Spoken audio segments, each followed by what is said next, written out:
আসসালামু আলাইকুম, কেমন আছো সবাই? আমি মুসলমান করছি, সেই উপলক্ষে আমার বিরিয়ানি রান্না করা হবে। চলেন আপনাদের বিরিয়ানি রান্না করা দেখাই।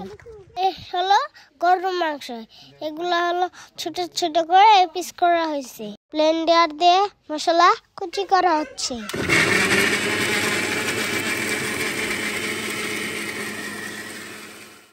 এখানে বিরিয়ানির যাবতীয় মশলা আছে।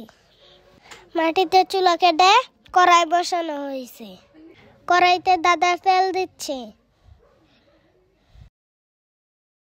পেঁয়াজ তেজপাতা দিয়ে হালকা ভেজে নেওয়া হচ্ছে। ভাজা হয়ে গেছে এবং অন্যান্য মশলা মিক্স করা হয়েছে। আরেকদিকে আলু ভাজা করা হচ্ছে।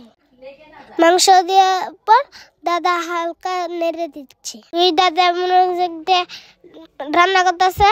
আমার এক দাদা নাড়া দিচ্ছে, আরেক দাদা মশলাগুলো ঢালতেছে।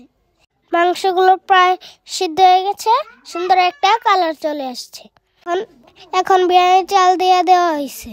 চাল দেওয়ার পর ভালোভাবে মিক্স করা হচ্ছে। বিরিয়ানি প্রায় হয়ে গেছে। আরেক চুলায় প্রায়শ রান্না হচ্ছে। এই যে বিরিয়ানি হয়ে গেছে, এখন আমরা সবাই মিলে খাবো। এই যে তামিম, সুমাইয়া, শাফি, আর আমি, আর সিন্তা ফুবু, আর নূর, আর ইসমাইল সবাই মিলে খাচ্ছে, খুব মজা হচ্ছে।